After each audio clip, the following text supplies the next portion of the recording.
Hello makers and welcome back to Spectiva Studios. It's really good to have you here.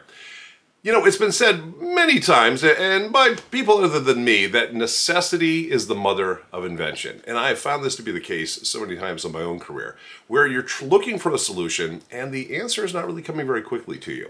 And sometimes the solution seems like it should be simple, and yet it really isn't.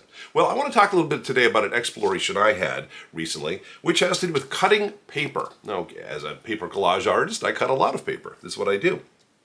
But in this particular case, I was trying to cut a circle in the center of something that I had. Now, in a lot of cases, I might reach for my trusty hole punches here, right? I have these stamps that will work out really well.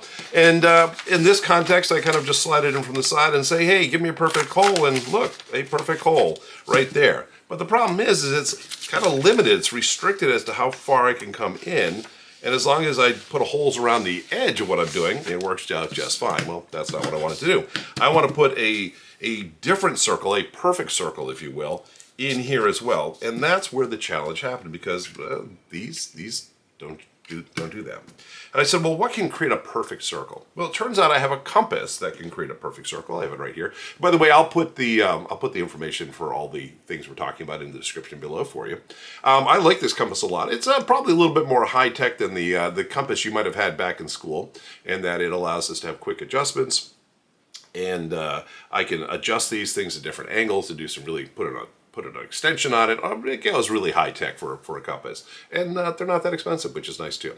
But this compass is designed to make circles, as compasses do, and it has a piece of graphite here on this side of things, as well as the point.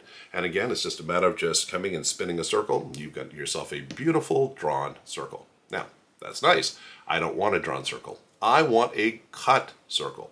So how do I cut a circle in the middle of what I'm doing here? Now, fortunately for me, I own a Cricut cutter. And I love my Cricut cutter, but I'm going to be honest, setting it up to cut out a circle in something, it takes a while, and not exactly something that's highly motivating. I want something a little bit simpler than that, please. And it occurred to me, well, one of the things I do have as a result of having a Cricut cutter is I have some spare Cricut blades. Now, you won't be able to see this. Let me pull off the protective covering here. And let's get this up on it. You can hopefully see it a little bit. There's a blade there. Yeah, the reality is it's a tiny, tiny blade. And this is the blade that would go into my Cricut cutter. But it occurred to me as I was looking at this that that shaft is roughly the same thickness as the graphite that I use in my compass. So it occurred to me, wait a second. Can I put this in and use it to cut a circle as opposed to draw a circle? So here's what we're going to try. I'm going to loosen up the graphite, pull that out of my compass, and I'm going to put the blade in. Now, I probably don't need to mention this, but this blade is crazy sharp. It's crazy, crazy sharp. So of course you want to make sure you don't end up actually coming in contact with your flash. Bad idea. Now, the other thing I need to think about is if I'm going to be using this cutting blade in a compass setting, which way should the blade be cutting? And so in this scenario, what I'm doing is I'm looking at my compass, but the way I'm setting it up here with my quick release handles on the top here, that's going to be my point. And when I set this up, I want to sweep, because I'm right-handed, it's just a little bit more comfortable for me. I want to sweep here in a clockwise motion. So I want to make sure that the blade is pointing in the right direction, and I have set it up to do just that. Now again, you probably can't see it. I can barely see it because it's in there really small. But what we're going to do now is we're going to say, all right, what happens if we put this into our lovely wrapping paper here that we're using as our test? And I'm going to place the point down, and then I'm going to, again, reach back and just start a gentle, gentle sweep. I don't want to go crazy here.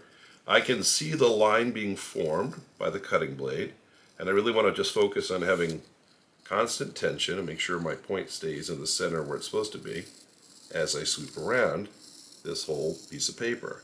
Coming back to the starting point. Again, depending on how well you did the first pass, you might consider a second pass. I think I've cut through most of this paper here. It's not a big deal, but let's just see. I'm going to just give it a try and then see if we can pop this guy right out. And look at that. A perfect circle has been cut out.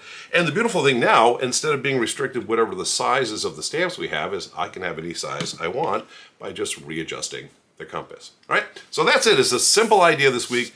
but it's something that took me a while to come up with a solution for, and I'm happy with the results. So again, really easy to go in. You want to make lots and lots of circles in the middle of your artwork?